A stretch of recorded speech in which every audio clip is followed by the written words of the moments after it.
इतनी पढ़ाई के बाद आपको क्या लगता है कि दुनिया के सबसे बड़े डिप्लोमेट कौन थे? मैं कहूंगा सबसे बड़े डिप्लोमेट एक श्री कृष्ण थे, एक हनुमान जी थे। नहीं, और बहुत बहुत सीरियस उत्तर दे रहा हूं मैं आपको कि अगर आप उनको कूटनीति के परिप्रेक्ष्य से देखें कि किस सिचुएशन में थे, उनको मिशन क्या दिया गया था, किस तरीके से उन्होंने हैंडल किया था। और हनुमान जी ने तो माने उसके साथ इतना इंटेलिजेंस भी और मिशन के आगे भी बढ़ गए थे। उन्होंने सीता को वो कांटेक्ट भी किया था, पूरी लंका की खबर ली, लंका को जला भी दिया उसके बाद।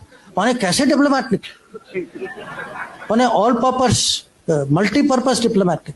10 बड़े स्ट्रेटेजिक कॉन्सेप्ट जो इंटरनेशनल रिलेशन, मैं हर कॉन्सेप्ट का आपको एक महाभारत में इक्विवेलेंट दे सकता हूं कि अगर आप कहें अरे आज मल्टीपोलर वर्ल्ड है, उस समय भी अगर कुरुक्षेत्र के मैदान में क्या हो रहा था, वो मल्टीपोलर भारत था जिसमें अलग अलग राज्य थे। सबको कहा गया कि आप उनके साथ हैं, मेरे साथ हैं, एक दो नॉन अलाइन निकले बीच, जैसे बलराम थे या रुक्मा थे। या अब हम कहते हैं कि ग्लोबलाइज दुनिया है, इंटरडिपेंडेंस है, हम सब पे ये बाधाएं हैं, कंस्ट्रेंट। अर्जुन की दुविधा क्या थी? कंस्ट्रेंट ही थी कि वो इंटरडिपेंडेंट थे, इमोशनली इंटरडिपेंडेंट थे कि मैं अपने रिश्तेदारों के खिलाफ मैं कैसे लड़ाई करूं। पर वो भी वो फिजिकल मटेरियल इंटरडिपेंडेंस नहीं था, पर इमोशनल इंटरडिपेंडेंस था। या हम कभी कभी हम कहते हैं अरे पाकिस्तान ने ये किया वो किया, चलो हम स्ट्रेटेजिक पेशेंस दिखाते। स्ट्रेटेजिक पेशेंस का सबसे अच्छा उदाहरण जो है वो कृष्ण भगवान जिस तरीके से उन्होंने शिशुपाल को हैंडल किया कि 100 बार उन्होंने क्षमा किया, 100 बार, उसके बाद आपको पता है उन्होंने क्या किया। या आजकल ये टर्म आया है रूल्स बेस्ड ऑर्डर, हाँ, कि एक मर्यादा होती है देशों के बीच में, जो राजनीति में, कि आपस में कुछ ऐसे कानून होते हैं, कुछ रूल्स होते हैं। महाभारत की कहानी क्या है कि जो रूल्स का उल्लंघन करते हैं, जैसे कर्ण या दुर्योधन, वो अपने आखिरी समय में खुद उनको अचानक रूल्स याद आ जाती कि वो कहते हैं भाई ये नहीं करो क्योंकि ये रूल के मुताबिक, और पूरी जिंदगी जो है उन्होंने उसी रूल्स का उन्होंने पालन नहीं किया था।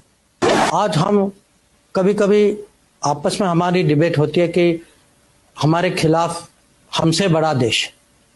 अब ये याद रखिएगा कि पांडव जो है, पांडव कौरव की प्रोपोर्शन जो थी वो 7-11 थी, कि वो छोटी फौज थी, उनके पास छोटी फौज थी पर बड़ी सोच थी, अनुशासन ज्यादा था, क्रिएटिविटी ज्यादा था, इंटेलिजेंस ज्यादा था, और श्री कृष्ण उनके साथ थे। और हम कभी कभी रेपुटेशनल कॉस्ट की बात करते हैं कि रेपुटेशन जो है कूटनीति में, राजनीति में भी, जिस पे आप भरोसा, अब भरोसा की मैं क्या कीमत बताऊं आपको, जिस पे भरोसा करते हैं उसकी जो वैल्यू जो है, पार्टी हो, आदमी हो, देश हो, रेपुटेशन की बहुत कीमत होती। और पांडवों की रेपुटेशन जो है कौरव से इतनी अच्छी थी, रेपुटेशन का बहुत फर्क पड़ा।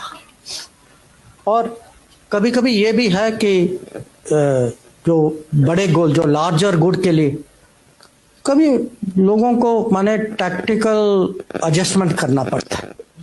और ये भी इसके बहुत उदाहरण, जो युधिष्ठिर ने अश्वत्थामा के बारे में कहा, अब स्ट्रेटेजिक डिसेप्शन, जो जब कृष्ण भगवान ने सूर्यास्त का एक किस्म से इल्यूजन क्रिएट किया तो जयद्रथ को लगा कि वो बच गए।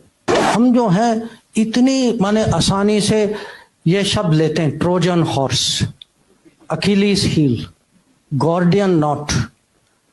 अब ये कहां से आते हैं ये शब्द? किसी और के कथा से आते हैं। अब मुझे उससे कोई दुश्मनी नहीं है, मैं भी वही कथा पढ़ता हूं, मुझे भी उसमें रुचि है, पर मैं हमारे देशवासियों को समझाना चाहता हूं कि भाई आप अपने बारे में भी पढ़िए, इसका भी महत्व समझिए। इंडियन स्ट्रेटेजिक कल्चर दूसरों के अनुभवों और दूसरे के कथाओं से नहीं बनेगी। इंडियन स्ट्रेटेजिक कल्चर इंडिया के एपिक से बनेगी।